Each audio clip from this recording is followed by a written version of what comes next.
Hey, this is Professor Game, where we interview successful practitioners of games, gamification, and game thinking who bring us the best of their experiences to get ideas, insights, and inspiration that help us in the process of getting our students to learn what we teach. And I am Rob Alvarez. I'm the founder of Professor Game and professor of gamification and games-based solutions at IE Business School, EFMD, EBS University, and many other places around the world.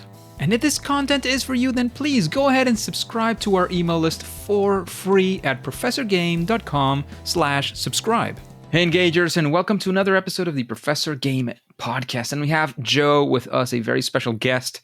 However, Joe, we need to know before we start, are you prepared to engage? I believe so. Let's talk about Joe Schaeppi. Is that a decent way to pronounce it? That works. Schaeppi. Yeah. Schaeppi. All right, I'll try that. He's a visionary in human psychology who wants to fundamentally change the way brands and audiences connect. He's a CEO and founder of Solsten, which is an AI-powered platform for human-centric experiences. He is pioneering the use of video games for cognitive assessment.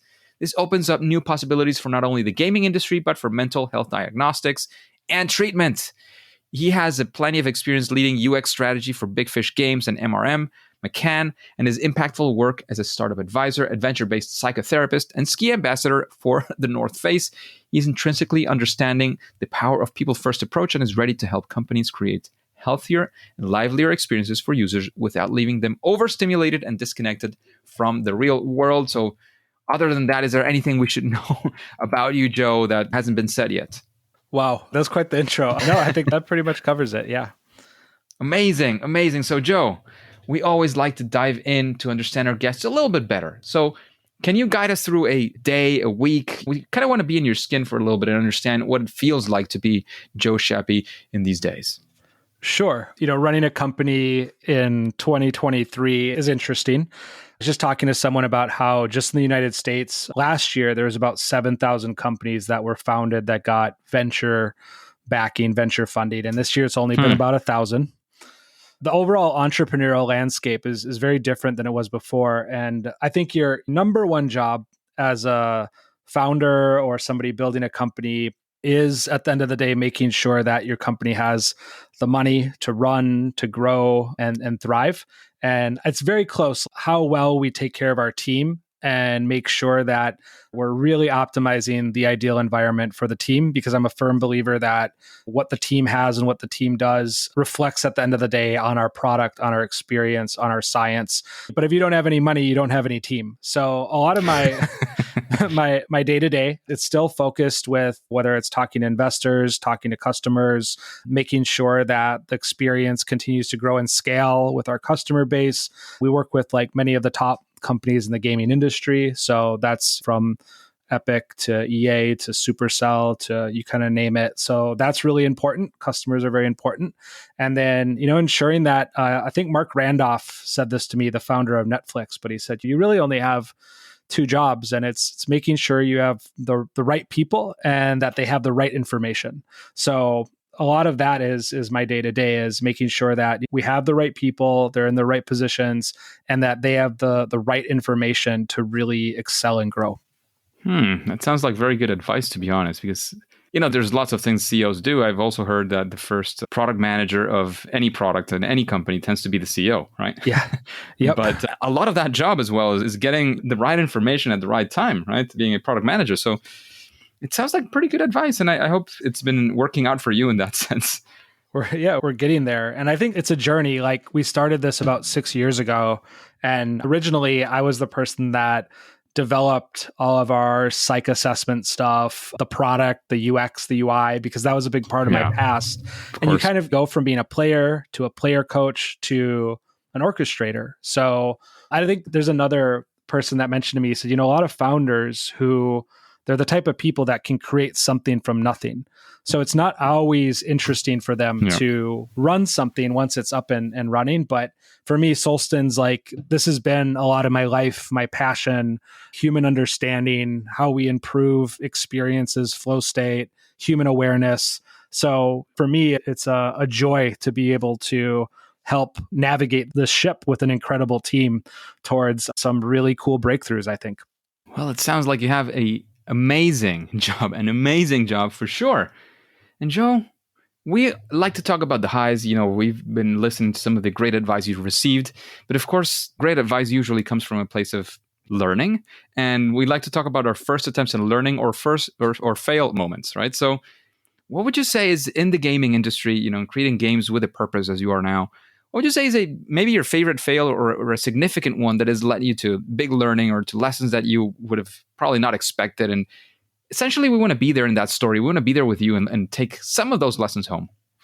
I think there's two major things. I'll say like one thing for us at Solsten personally, and then one thing just that I've gotten to see working with a lot of incredible teams over the last 6 years. And I think that starting with gaming, because I'll angel invest too. I'll see kind of really talented teams and, they're growing. I get excited about entrepreneurship and looking at a lot of the experiences that haven't made it and what has made it. I think one of the hard things is a lot of gaming, especially early on, wasn't art. It was just, hey, I have all these creative ideas. Back when I was at Big Fish, sometimes we called them like Moses designers, where they're like, hey, I have the 10 commandments, I have the tablets, and this is where I'm going. I think that can be really interesting. And back maybe 10 years ago, 20 years ago, especially, the whole industry was just this wide blue ocean. And so you could go even, as recently as I think it was like 8 years ago when Merge Dragons came out, on the mobile side, you could say, hey, okay, Merge games are popular, Dragons are popular, let's make Merge Dragons. And before you know it, you're making $100 million because there's just so few people. Well, the gaming industry, if you think of it today, it's been so incredibly successful that it's become incredibly competitive. So think of like all the best games that got released just this year. Most gamers will not have time to play all of them. You have to choose like, oh, I'm going to play Baldur's Gate or I'm going to play Zelda. What am I actually going to focus on? There's just so much really good stuff out there. So the transition of any industry when it starts to mature becomes more and more and more about going from the introspective to considering what is in the industry. And this literally means considering the audience, considering who we're creating for. If you're the only tailor in the city and you make pants, you're going to be selling all the pants in the world. But all of a sudden, if there's a lot of tailors and they're all very good, you need to start to understand your audience, the fit, the shape, the size, what they care about, what their expectations are. And that's going to make the more successful tailors. So when I see a lot of the biggest failures over the last year and a half, especially, they're companies that tried to kind of do things the old way. And by that, I mean, they didn't really take the time to deeply understand the human beings that they're making their experience for, and really making sure that almost it's like your audience is like your co-pilot. So, it is something that we do at Solsten. So, and this is part of why we see this as a failure so often is companies will come to us, hey, we're in soft launch. Can you help us out?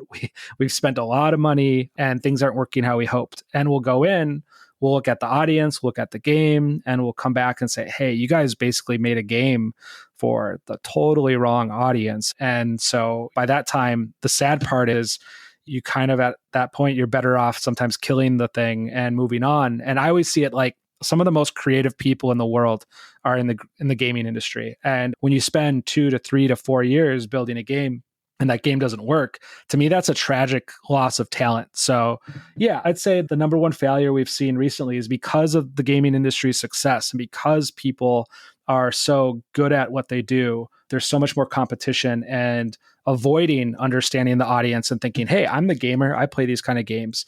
All of us who make games are actually not the audience. We're already in this other world. So yeah, that's, I think, a big failure point. And personally, I think as a founder building a company, back to it's all about team. I think Richard Branson said something when someone asked, hey, how did you become a billionaire? And he said, I had really good ideas. Then I created a really good vision. Then I hired smart people. And then I just got out of the way. And I think one of the challenges to scaling a company and growing a company is it's definitely hiring. I remember reading something that said the best managers at Microsoft when it went from like 1,000 to 40,000 employees. And this was from someone who was in the HR department. there. They said that the best ones only were successful about 50% of the time in hiring future leaders or future successes at the company. So I think, if I look at my biggest mistakes personally at Solsten, is throughout the years, we've hired some incredible people. We have an amazing team, but it's definitely mishires too. And it doesn't mean that those people are bad people, just not a fit for Solsten and not a fit for the type of mission that we're on. So we had a talk with a bunch of entrepreneurs at a conference a couple of weeks ago. It was one of our investor summits. And this seemed to be a common theme actually in 2023, hiring during COVID, because it's so much different hiring when you're not in person. And so one of the things that, because a lot of what we do is psychological assessment, we're starting to lean in more and more on doing psychological assessment as a part of our hiring process. And it's an incredible tool. And also looking at value alignment with what are the values of the company, what are the values of people that were really successful at the company, and do we have value alignment with the people that we're hiring? So Red Bull actually does a really good job of this as a company. It's a big part of their hiring process. But yeah, implementing more of that now and wishing I would have done all that 4 years ago, 5 years ago. So I love what you're saying, because it's so interesting how when you're building whatever it is that you're building, it's very, very, very far in between where the success is the success of one single person, right? It's always about a team. And of course, having a good team has all of these difficulties and so on.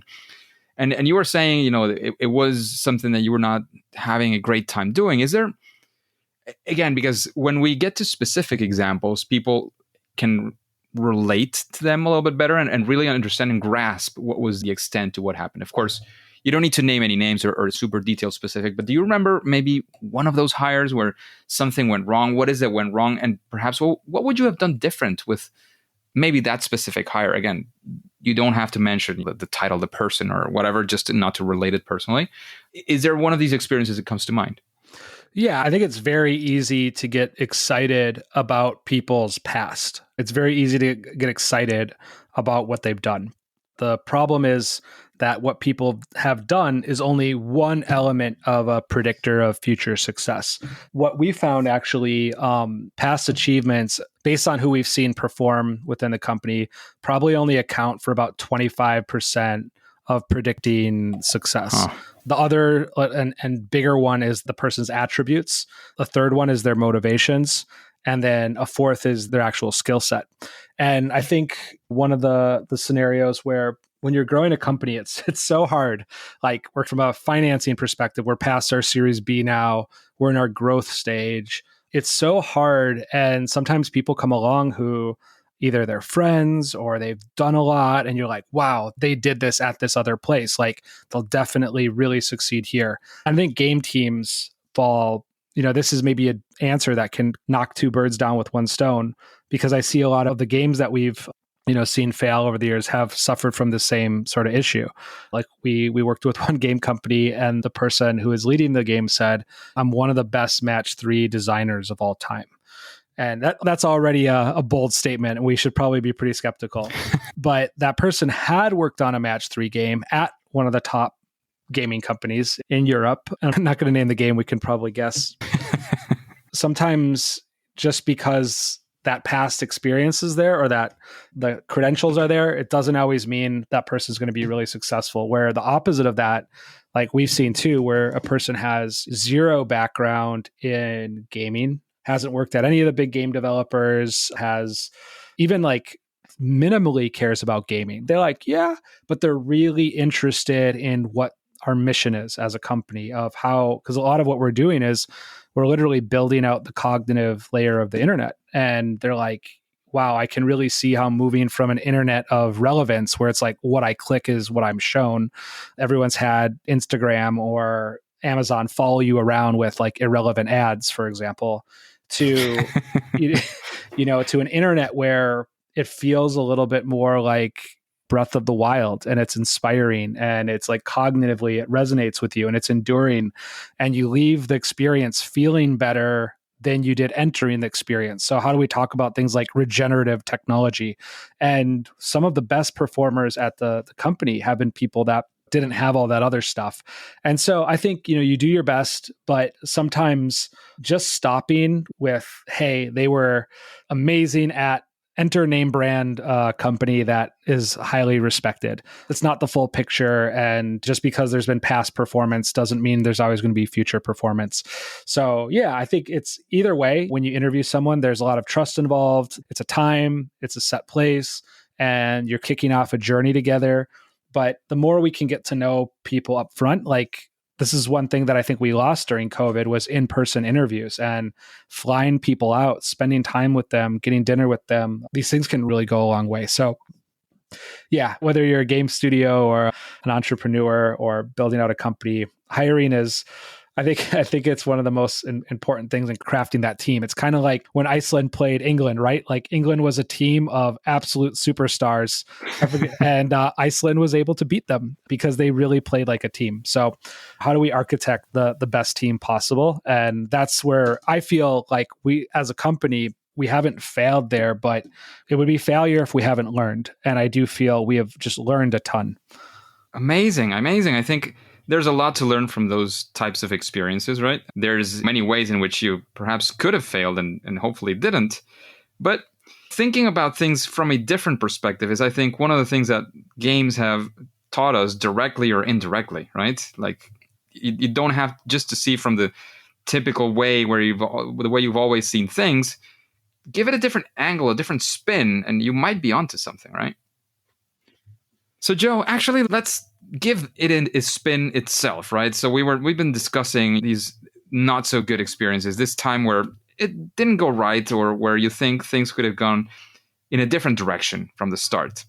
How about we do the opposite? What is perhaps one of the successes you guys have had as a company that you would like to share with us, where you say, well, we did this and we can attribute a significant part of our success to that experience, or whatever happened after that experience to something or some things that you did at those moments.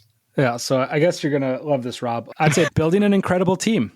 Like for example, last year we were, not that it means anything, but by Fast Company, we were voted as top 100 places to work for innovators globally. And this is like among all companies. So Fortune 500s, you name it. And I think what makes Solsten an incredible place, not just to work, but to, in terms of the impact that we've had already with customers, is I think we really started out along a quite strong vision. If you talk to most people and say, hey, do you think the internet is like a really optimal, awesome place? And like some people are like, oh, I remember like the old days of the internet. The internet was awesome. But like right now, it's this global thing. And there's all this information, there's all this discourse, and there's data showing that certain platforms cause depression. There's all this stuff happening. And really, you can't improve something if you can't measure it. And my background, I used to do clinical psychology. I did a lot of neuropsychological evaluations. And if you look at the science of clinical psychology today, it takes like 7 hours of filling out bubbles on questionnaires to really actually get a decent psychological assessment of somebody. So when we go on the internet today, the internet's, for as smart as it is, it's also pretty dumb in terms of human understanding. And what I mean by that is, imagine Google and your Google Maps, and you see two user IDs do the exact same thing at the exact same time. And your data science team predicted that they were going to go purchase the same exact thing. But both of those IDs go to the same store and then they walk away. Well, today, most people would say human beings are just predictably irrational. That's what behavioral economists would say. When in reality, we're very rational when you take a cognition and personality into account. So like what Solsten would know, for example, is maybe ID1 has super high social anxiety. And the reason why they didn't go buy anything in the store was it was really crowded that day. So it was a really rational thing not to buy anything. And so now they're able to actually maybe go to the store next door that still has the same thing, but it's not crowded. ID2 that behaviorally did the exact same thing, maybe they're forgetful. They're low on conscientiousness. They just forgot their wallet. So for them, maybe we're sending them a push notification. Hey, did you remember your wallet? So if we think of like, how do we make a healthier internet? The first thing is if you can't measure something, you can't improve it. And so a lot of what Solsten does is we've really pioneered the future of psychological assessment. And one of the beautiful things about play, there's this saying that I really love, which is like, show me how you play and I'll tell you who you are. Play really sits at the most authentic seat of who we are as human beings. And sometimes people will go, yeah, well, like when I play games, like I dominate people and I'm like angry and pissed. I'm like, that's interesting because that's who you are when no one's watching. And play is this great teacher. And so, if we look at like how much repetitive actions it takes to form, from a neurogenesis perspective, form a new synapse, it's about 400 to 500 repetitive actions for a new synapse to form. But when you do something under a state of play, it's only about 10 times that a new synapse can form. So play is just incredibly powerful teacher. And with digital play and games, we have 3 billion people that play games every single day almost in the world. So one of the biggest successes, I think, of Solsten is we've literally already changed how the gaming industry is starting to view audiences. And they're starting to not just view audiences from, hey, I got this really good idea and I think it's going to be awesome for people, but hey, I want to create a product for, let's just say, Call of Duty players or something like that. And I'm really going to actually understand the psychology of the people who play this game. And I'm going to really make a game that resonates with them, that's healthy for them, that's enduring for them. And I'm going to be aware of these sort of metrics. I'm going to be actually able to optimize for them. I always say, like, one of the dirty secrets that we know is that the healthier your game experience is for a player, the longer the player is able to play the game. So we're talking like it's good for business. Like, literally, if a game is addictive, that's one of the biggest predictors of churn if a person becomes too addicted to a game. And so what we want is enduring experiences where, like, you play for an hour, you play for a couple hours, you're like, wow, that was like really awesome. I'm going to go do these other things now. And then maybe you come back in a day or another day, a couple of days. And then over a long period of time, this is something that's really helpful in your life. So to me, the biggest success we have is when we see like 20-year-old games like EVE Online, and they came to us and they optimized the game. We found that altruism actually for that audience, so helping other people, or the personality trait of wanting to help others, was actually very high in EVE Online players. And what we actually we have this prediction engine, so we call it impact indicator. You can actually put metrics in from a game, and our engine will be able to literally tell you what psychological traits are positively or negatively impacting a certain metric for your game. So in the case of like EVE Online, altruism was positively impacting day 7 retention. So we're like, cool, why don't we allow the game to allow players to help each other more in the first 7 days? And their retention goes up by 20%. In this case. And this is a game that is 20 years old, a lot of A/B testing, a lot of optimization work, and a lot of the players came back, player sentiment, because the head of research at EVE Online used to be an employee at Solsten too. And he said when we dug into the data and we saw what was there, players felt more understood. They felt like the game team, the game company was like really listening to them. And they were like so excited to hear that. But really what was happening is the developers were actually really just understanding their psychological needs and helping the experience fulfill those, and basically seeing good ROI as a game company. And then the players are getting what they want too. And ultimately that's what Solsten's here to do, is create this shared value between developer and player and help experiences just continue to exceed the experiential expectations of players that are out there. And so I think one of the biggest achievements we had is obviously the science, that there's really cool medical stuff that we're starting to do on that side of things, which we're just thrilled about. But then just the science of being able to help these brilliant creatives just make absolutely incredible experiences for gamers that go beyond all of our imaginations. So that's really, really special, pushing the boundaries of experience and play. Amazing.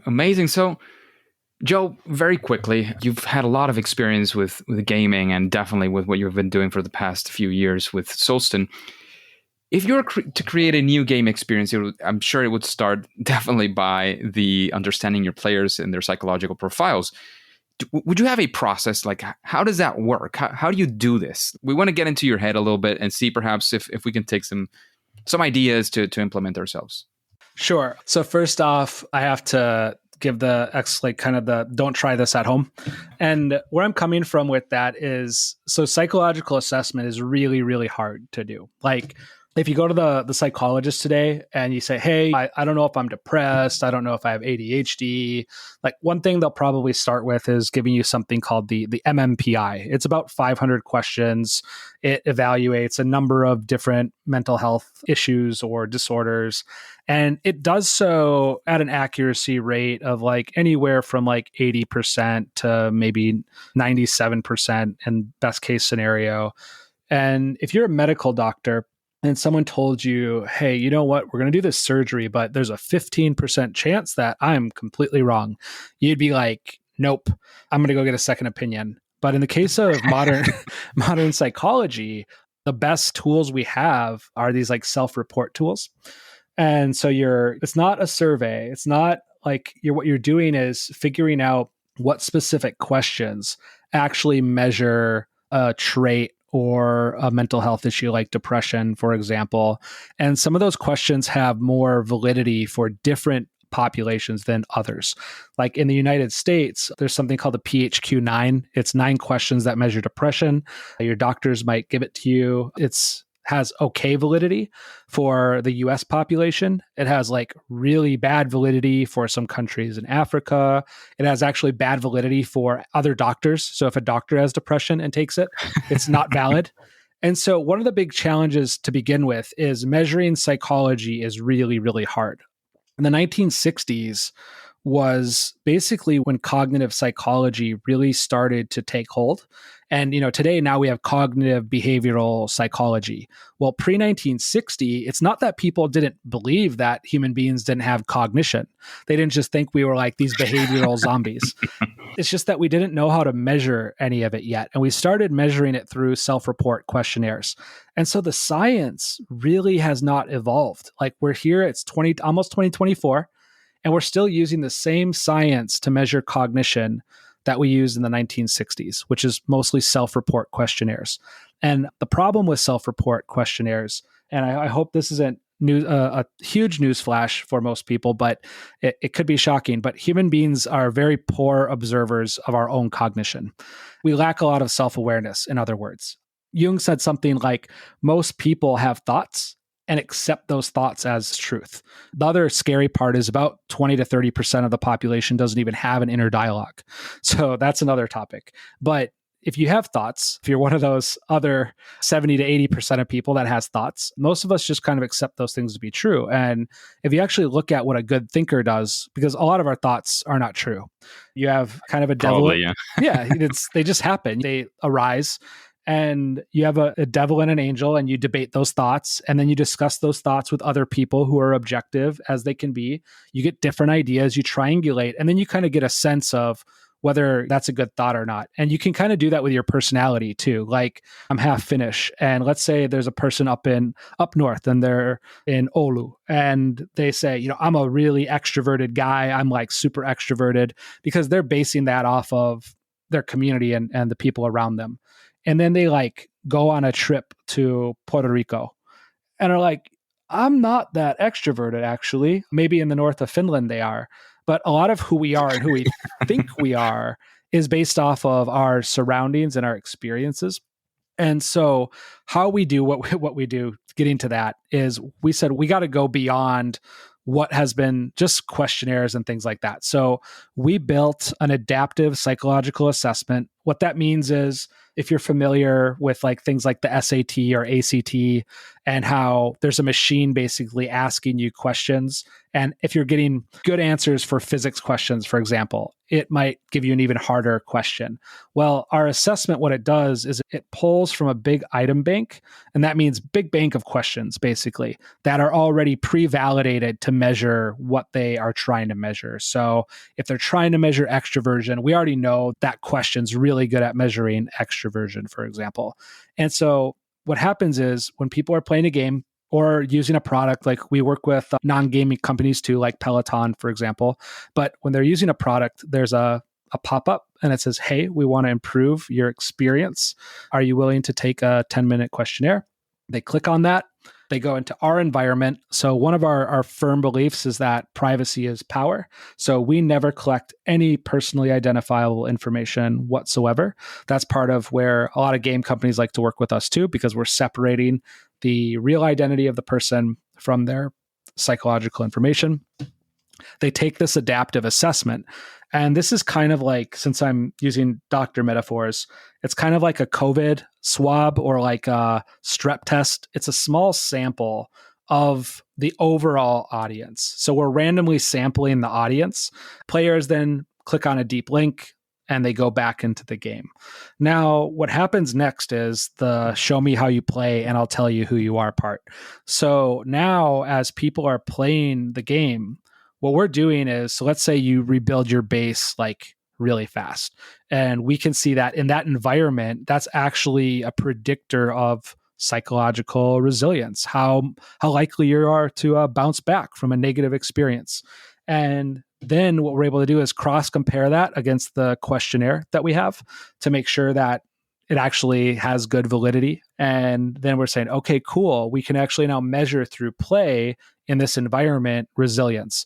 And so we invented basically the ability to predict psychological traits from gameplay. We have the patents on this and all that kind of stuff. So if you ever wanted to build like maybe a nice a nice version of the Matrix, you would need Solsten. So it's like our Matrix patent. But then what we do is we go from the Matrix to Harry Potter. So now we play Sorting Hat. And one of the things we do is basically cluster these people into like-minded groups. And like-minded groups are way more powerful than like look-alike groups. I think a lot of people have probably seen, like, there's this meme that's gone around. It's like, 77-year-old male from the UK, top income bracket. It's all the same demographics. One's King Charles and one is Ozzy Osbourne. I think if you had to design a game for Ozzy Osbourne and King Charles, they'd probably be different games. So what sets people apart is not our demographics. It's really our psychology. And, if we're designing to a like-minded group of people, which is what Harry Potter did, oh, you're Gryffindor. Why? Because you're courageous. You're in Slytherin. Why? Oh, you're power-oriented and this and that. So we organically are generating these like-minded groups of people and predicting that across the whole experience. And what happens is, I think there was a ChatGPT, they just did a keynote and said, we scraped the whole internet and we're selling it back to you for $20 a month. And in a way, what Solsten's doing is we're using the nature of play across the entire gaming internet to more or less sell it back to game developers to understand their audiences. So we're enabling not just an internet where, the full human being is a part of and accessible, but we're allowing for like true human-centered design to happen. And then beyond that, there's incredible amounts of, I think, futuristic and scientific applications to this, where you are able to actually allow environments to adapt to people based on who they are and what resonates with them. And I think that's really powerful because it's the opposite of the internet we have today, which is really based on attention and addiction. And the reason, like, if you think like, what's the opposite of Instagram? It's like, well, what if you were shown one post, just only one post a day, but that post was so valuable and so interesting that you converted on it, you maybe bought things related to it, and you came back to the platform because of that. Well, all of a sudden, Instagram would play a very different role in your life, where Ogilvy from Ogilvy and Mather, the big ad agency, said at one point in the future, advertising will move from being kind of predatory to being more like a gentle tap on the shoulder from a very good friend.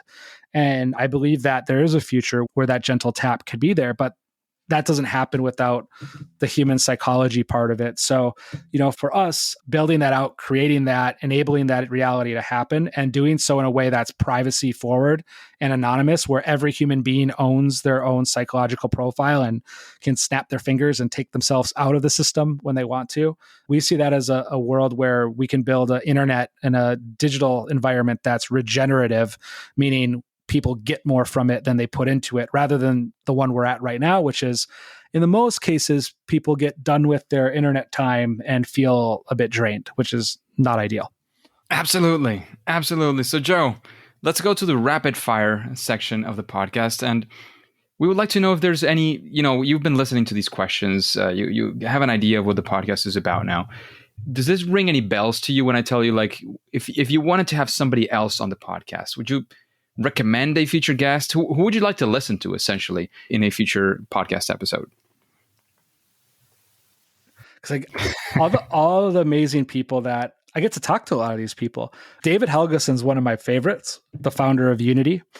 Just a brilliant mind. And I think they've gone through a big journey building, it's 50% of games are still built on the Unity engine. And there's been some controversy this year and what's there, but I love David. He's a great guy. So I'd probably bring him up.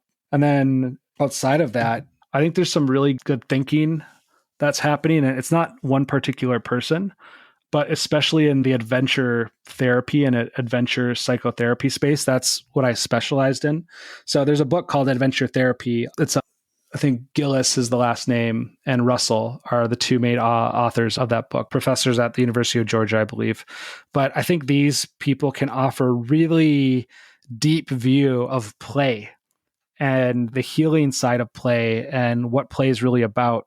So I'd say shout out to the authors of that book and the professors that have kind of led the way for adventure therapy to start to proliferate, because I see adventure therapy and games there. I mean, you mentioned it earlier that there's so much that we can learn from games in terms of theory of mind and putting ourselves in different realities and different worlds. So yeah, I would say that might be a cool twist on the myth for this podcast. But yeah. Amazing. So you already gave us a book as well, which is Adventure Therapy. And we come to a difficult one, especially for a person like you in the work you've been doing. But however, with building your own profile, maybe it might help you understand which one it is. And because we want to know, what would you say is your favorite game? Ooh. It's hard. It's hard. I think overall, can I say two or do I have to say one? Okay. We'll give you a pass on this one and let you get to. Okay, so definitely then Ocarina of Time and Ultima Online. Ultima Online, that's the newest one, right? The one that's online, right? So that's Ultima Online is the very first MMORPG game ever. Richard Garriott made it. It's kind of what inspired EverQuest and World of Warcraft and EVE Online and all these games that followed. So it's, if people are like, hey, the metaverse, I'm like, yeah, it's already been done multiple times. But that's a whole other topic. And I'm sure I'll get shit for that. But yeah, Ultima Online was, I think, came out in like maybe mid 1990s. That's true. That was the first one. Yeah, I got that completely backwards. But yeah, and I've heard pretty good references from that game. To be fair, I have never played it myself. I'm getting the desire to play myself, and it sort of brings me back to something you mentioned before. Of all the games that are being created, and you have to choose which ones you're going to play. Yeah. My path. I think it was in a meme that I saw that when you're a kid, you don't have enough money to get all the games you want to play. Then you get to have sufficient money to play a lot more games that you can actually get to play, and you actually play less than you used to play before. I'm exactly at that point, and it just keeps going down now that we have kids. It just gets more difficult. Hopefully we'll be able to enjoy them when they grow up a little bit more as well. Yeah, or together. And I that's actually back when I was a psychologist, I told that to parents. I'm like, be really interested in the games your kids are playing and play them with them. And that's some of the most meaningful things you can do with them. It's incredibly meaningful to do that with your kids. This is a completely side question in that sense, but I've been reading lately, and she's getting to be a year old very, very soon. So she's very, very young. But we've been reading on how much, so she's getting no screen time at this point. Like there's no screens. We turn off the TV when she's around and so on. Good. But then when is a not so bad time to be able to introduce screens is also, I don't want to say controversial, but there's so many different opinions. I even read one of 0 to 6 years. They're so impressionable in the sense that they can get distracted easier if they see screens. Do you have any opinion on this? Have you seen anything around this kind of thing? So absolutely. And there's actually a lot of research on this topic. So, and I think that's the hard part is most of the good studies are not really accessible, publicly speaking. And then somewhat like some journalists from the New York Times might hear one friend at a dinner party and then they write a whole article on it. That's like, like it has some truths, but the general, and it's always going to change, but I think the general thing that we see today is no screen time up until the kid's about 3 years old. Yeah. When they're 3 years old, it's okay if it's like less than 30 minutes a day or so, and it's like Sesame Street or it's learning games. So if the screen's related to like puzzle games or learning games, it can be okay. But again, it shouldn't be early in the morning, shouldn't be late at night, where it can disrupt sort of sleep cycles or things like that. And I think where it gets interesting is because your children, their brain is sort of in a different brain state all the way up until they're like 6, 7 years old. That's why kids often, we watch them play and they're like little drunk people. And then, kids turn 7, 8, because they're just sponges. They're learning so much. And around 7 years old, an hour or so of gameplay, screen time, 6, 7, that's when, depending on the studies you read, it starts to become okay. And then where it really gets interesting is around the age of 11 to 13. So there's like one study, for example, that showed that actually children who are around that age who played video games for 3 hours on average a day outperformed classmates in all other subjects in school. So, it's... I might have been one of those kids. Yeah. And I think it's like Solsten, for example, we have the largest psychological database in the world. And I said to the team, I said, hey, can we just get an overall view of gamers psychologically? What are the most frequent trait clusters and trait groups? And I think what's pretty interesting is about 20% of gamers globally fit into like the 95th percentile for being overachievers, being smart, being highly motivated people. So that's not the typical or the stereotypical sort of gamer, I guess, from maybe media, how they project gamers. But the other part that's interesting is that there's another group that's about 19%, so a little less than this other group, that is in like the rock bottom percentile for motivation, for basically, overall like mental well-being, mental health, these kind of things. And so I think the picture that paints is like games are incredible teachers and healers. People that are not doing well go to gaming, and people that are doing really well go to game for human potential and human optimization. So yeah, I think between the age of 6 to 11, an hour a day or so is not going to do any harm. And I think the main harm comes from sleep cycles and that sort of thing. So I think kids are better off not probably gaming on phones, but social gaming. So if you're like able to there's always board games as well, which are pretty good too. Board games, like couch co-ops, stuff where as a family you can do things together. I think that's vital. But yeah, once the kid turns like around 12 or so, I think there's a lot of parents out there that are like, oh, my kid, my teenager keeps gaming. And a lot of the research definitely points to it being really good for them. So, yeah, that's interesting. I'm sure that there were no studies at the point I was that age. I started a lot earlier than 10, 11, that's for sure. But it's good to see how things change and hopefully change for the better in that sense as well. Well, yeah. And maybe to add to that, because we did an analysis on all of the games globally and the different psychological impact that games have. So one of the things that I think is interesting, if you look at the overall healthiest game that's ever been published, maybe guess. Do you have a guess of what it might be? I've been hearing about one, which I haven't played, which is something like Travel or something. I keep forgetting the name, which is a game without objectives. It's just like a pleasant game where you're just sort of walking around or something like that. I'll look that up. But in the meantime, what was interesting is what definitely outperformed every other game was chess. And that goes back to what we were saying earlier, that the healthiest games for people often are the most enduring games. So it didn't matter whether people were playing digital or physical chess. Chess seemed to be associated with higher levels of mental well-being, lower levels of depression, lower levels of anxiety, all these sort of things. And so how we see games at Solsten is games are more like food for your nervous system. So when you play digital experiences, one game, we can see certain people in the game, like their sleep is actually getting better, while other people's sleep is getting worse. It's kind of like food. Like for one person, maybe fish is a superfood for them, like salmon's their superfood. And for another person, they're allergic to fish. Like you should probably not eat fish. So people ask me like, well, how do I know what I should play? And what's cool about the research is what it actually shows overall is the more fun you're having, the more psychological benefit you're getting. So the more you pay attention to. Yeah, it's more about the fun rather than something else, I guess, right? I think fun is a signal for us as a species that we're learning.